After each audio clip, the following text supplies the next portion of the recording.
Bonjour et bienvenue sur la chaîne Collection. Aujourd'hui, un nouveau vlog avec au programme les nouveautés et puis on va discuter un petit peu des divers commentaires que j'ai eus. Mais avant toute chose, on va quand même vous montrer le résultat du déménagement et la nouvelle bibliothèque. Juste après le générique.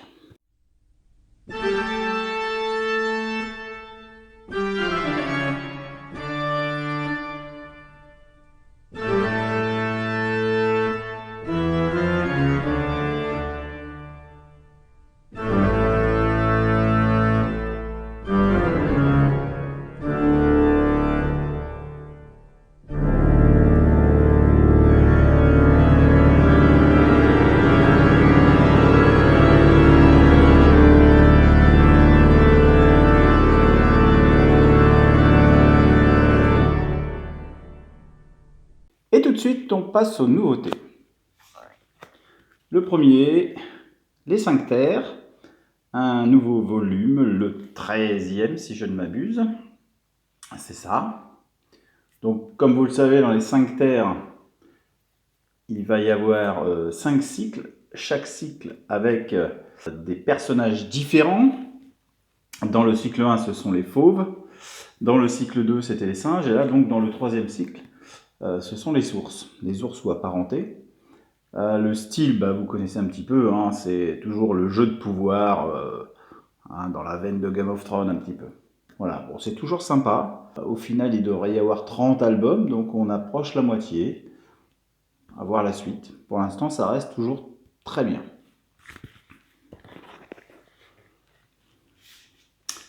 Un nouveau Tardy, moi qui en suis friand, et du Rififi à Ménilmontant. Donc il a décidé de reprendre son personnage de Nestor Burma. Hein, il en avait fait 5, je crois. La collection avait continué avec d'autres dessinateurs. Et là, pour celui-là qui se passe dans le 20e arrondissement cher à ses yeux, puisque c'est là où il habite, il a voulu le dessiner lui-même. Donc très bien. Moi, Fadi, le frère volé. L'Arabe du futur, c'est une bande dessinée en 6 volumes, réalisée par Riyad Satouf, qui raconte son histoire, Riyad Satouf. Son histoire de l'enfance jusqu'à la fin de l'adolescence. Et on y apprend qu'il avait un père syrien, une mère bretonne, qu'il est parti vivre en Libye à l'époque de Kadhafi, qu'il est parti vivre en Syrie. Bon, et puis on y apprend des choses assez incroyables, en tout cas à notre niveau ici, puisque c'est un autre monde, une autre culture. Et puis dans cette histoire, il y a un événement important qu'il a décidé aussi de raconter. Donc là, ça raconte l'histoire de son frère. Moi, Fadi, le frère volé. La mémoire du futur, un nouveau Spirou. Je vous montre un petit ex libris avec. C'est la suite de la mort de Spirou, donc je l'attendais impatiemment. Moi, je l'ai beaucoup aimé. Je trouve que c'est plutôt un très bon album et une très bonne suite à ce livre, La mort de Spirou. Certes, il y a un passage qui est très controversé, j'ai lu pas mal de critiques là-dessus, un passage qui tient plus de Goldorak que de Spirou, pourrait-on dire, mais bon, ça se passe dans un univers virtuel, donc bon, il ne faut pas trop en tenir compte, pour moi ça reste un très bon album. Alors ça c'est pas nouveau, mais j'ai commencé à les acquérir, c'est les Petits Hommes. J'ai décidé de me faire l'intégrale des Petits Hommes.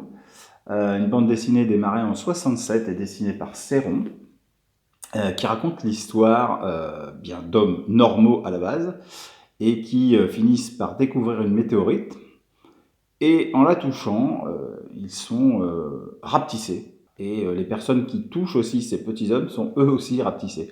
Donc ils décident, donc il y a une sorte d'épidémie, et ils décident finalement de créer leur propre société qui ressemble beaucoup à une société humaine, sauf que technologiquement elle est un peu plus avancée. Et donc au fur et à mesure des albums, il va y avoir des aventures. C'est pas mal du tout. Je vous montre le 2 et le 3. Bon, il y en a 11, donc il va falloir un petit peu de temps quand même pour tous les avoir. Je vous montre un petit peu l'intérieur, voir ce que ça donne.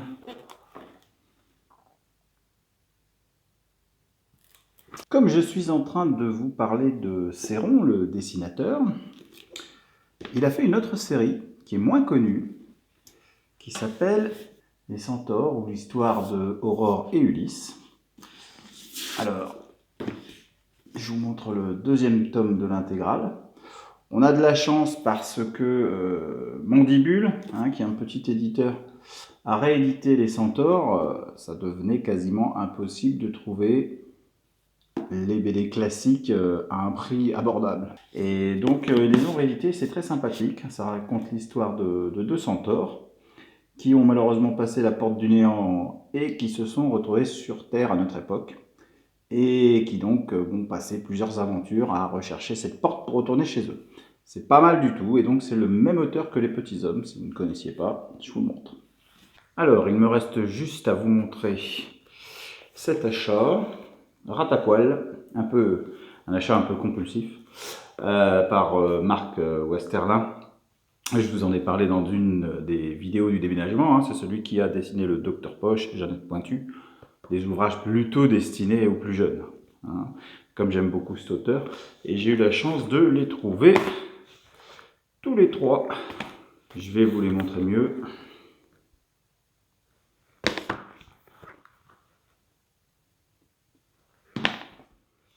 Et le dernier. Voilà. L'intérêt, c'est qu'ils étaient groupés par 3 et qu'il y avait 30% sur le prix. À la base, ils les vendaient à la cote. Ils sont cotés 15 € chaque dans le BDM. Donc là, je les ai eus pour 30 balles à peu près. Dans les nouveautés DVD, j'en ai quelques-uns à vous montrer. J'ai acquis Ju-On, film d'horreur japonais. Assez effrayant, même si ça dépasse pas The Ring, par exemple. Alors, acheté aussi en brocante Sur mes lèvres de Jacques Audiard. Ça, je l'ai acheté neuf, Dumber. Bon, ça c'est très rigolo, un classique du rire américain. Autre film américain, Family Business, avec Sean Connery, Dustin Hoffman et Matthew Broderick. Matthew Broderick, qui a joué dans War Games, qui jouait aussi Ferris Bueller. Et donc, tous les trois générations, le grand-père, le père, le fils, qui vont se faire un petit cambriolage. Yannick de Quentin Dupieux, je ne l'ai pas encore ouvert. Et puis, 2 films des frères Cohen, No Country for Old Men, superbe film. Et un autre film des frères Cohen, peut-être un peu moins connu, A Serious Man. Voilà, c'est tout pour les DVD. En ce moment, il y a de moins en moins de brocantes. Donc les achats vont se raréfier. Voilà, ça en est fini pour les nouveautés. On va passer un petit peu à tout ce qui était commentaires. Alors, l'un d'entre vous m'a parlé de Harkel. Là, nous avons le tome 3, Lilith. Il me dit qu'au dos, il y avait un tome 4 à paraître qui n'est jamais paru. Et effectivement, il n'est jamais paru. Et à la place, notre ami Hardy a fait ces 2 albums qui sont donc la suite, pourrait-on dire, qui s'appelle Ange et Diablesse. Il y a 2 tomes. Donc là, nous avons La Nuit du Grand Bouc. Et là, nous avons Au plus haut des cieux. Et on retrouve le personnage d'Harkel et tout ce qui entoure son univers.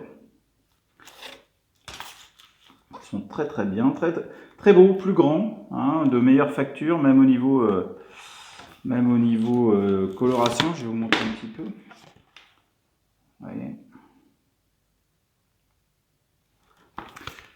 Donc, merci d'en avoir parlé. C'était peut-être un oubli de ma part. C'est bien qu'on ait fait le point là-dessus. Alors, lors de la dernière vidéo, lors du dernier collègue vlog, le premier, je vous avais parlé de Fournier, Ma vie de rêve. Voilà, l'un d'entre vous m'a dit qu'il existait aussi en édition Canal BD avec un supplément. Alors, l'occasion pour moi de parler de Canal BD. Donc, Canal BD, c'est un réseau. Vous avez des librairies qui sont estampillées Canal BD et donc dedans, on trouve justement les publications que eux font. Ils font en général des choses récentes avec des pages supplémentaires, en général un cahier explicatif, etc. Mais ils font aussi des choses anciennes. Alors, je vais vous montrer plusieurs coffrets qui sont faits justement par Canal BD. L'ombre du Z. Z comme Zorglub. Vous allez me dire encore du Spirou. Oui, encore du Spirou. Alors, l'intérêt de ces coffrets, vous voyez, il y a 2 livres. Donc, il y en a un où il y a l'histoire originale parue dans Spirou. Et dans le deuxième, on a le facsimilé des planches originales de l'auteur. Alors, je vais vous montrer un petit peu. Le deuxième, Z comme Zorglub, c'est le même principe. Hein, je vous montre le visuel. Donc un avec l'histoire originale, parue dans Spirou, c'est important, on verra sur le troisième coffret pourquoi. Et celui-ci avec le facsimilé des planches originales de l'auteur.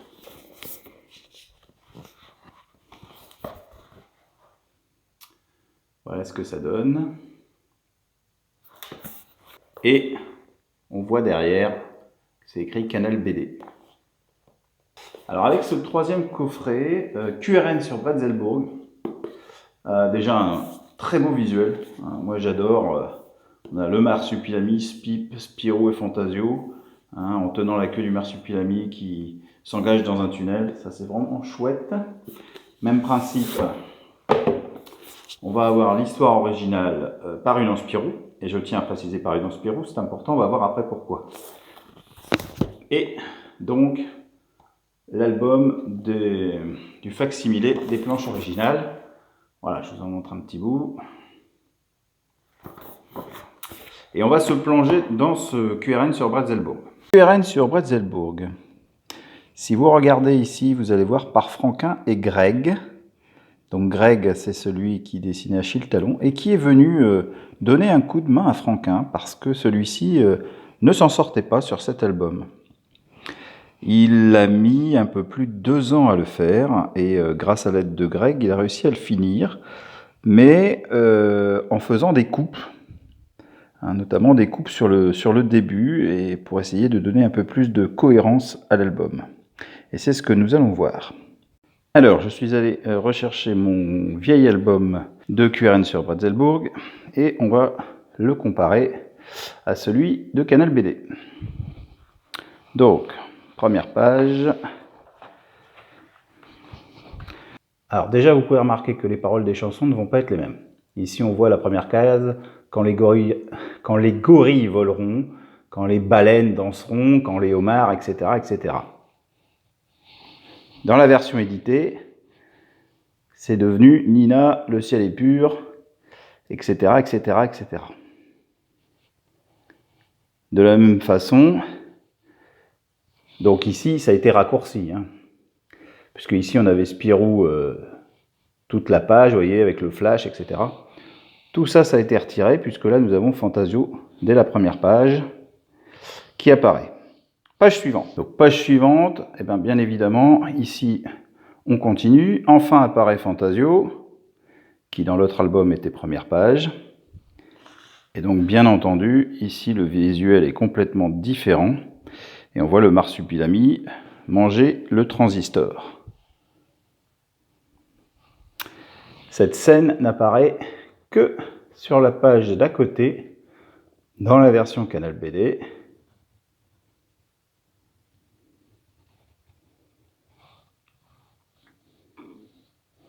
Et là, on voit qu'il y a quand même beaucoup de différences.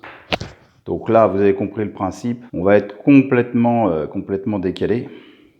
D'où l'intérêt quand même de ces versions originales parues dans Spirou, qui permettent d'avoir l'histoire de base telle que Franquin l'avait conçue. Alors certes, après, comme pour des vidéos, hein, on fait des montages, on fait des coupes, et donc ils ont enlevé des morceaux pour que l'album soit plus cohérent.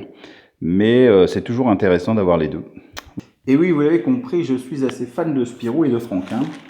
Et comme j'en suis là, je vais vous montrer des livres qui ne sont pas forcément des bandes dessinées, mais qui s'y apparentent quand même. Ce sont, alors ici, toutes les couvertures des recueils du journal de Spirou qui ont été faites par Franquin.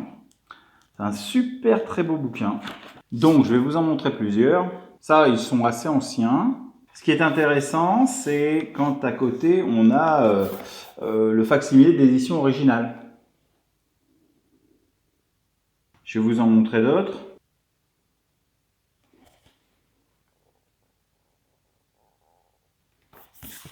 C'est quand même pas mal, hein. Oui, il y a des différences, hein. Puis on voit que la colorisation donne un autre ton, quoi. C'est vraiment très très bien.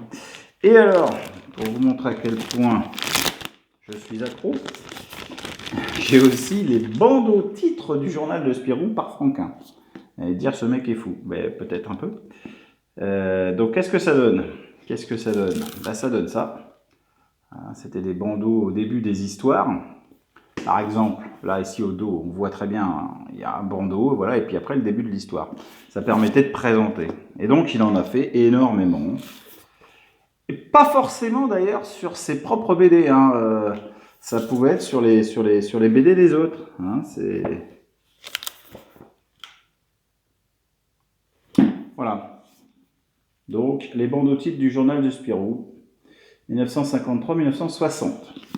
Pour finir, l'un d'entre vous m'a demandé de faire la liste de mes méchants préférés dans Lucky Luke. Oh, pas facile, j'y réfléchis. Et j'ai fait un top 5.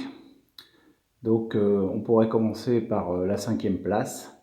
Ça serait Billy the Kid et Bert Malloy. Bert Malloy qui est le complice de Billy the Kid dans cet album qui s'appelle L'Escorte et qui ne fait lui, mais avec Billy the Kid, que des gaffes. C'est très drôle. Donc bon, celui-là, j'aime bien. En 4e, j'aurais mis Just Jamon. Toute la bande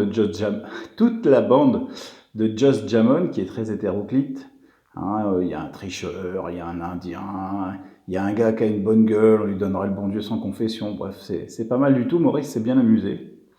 En 3e, je mettrais bien évidemment Fil de Fer, qui aurait pu très bien tuer Lucky Luke si celui-ci n'avait pas eu un 7 coups. Bon, je dirais dans le scénario, on fait un peu ce qu'on veut.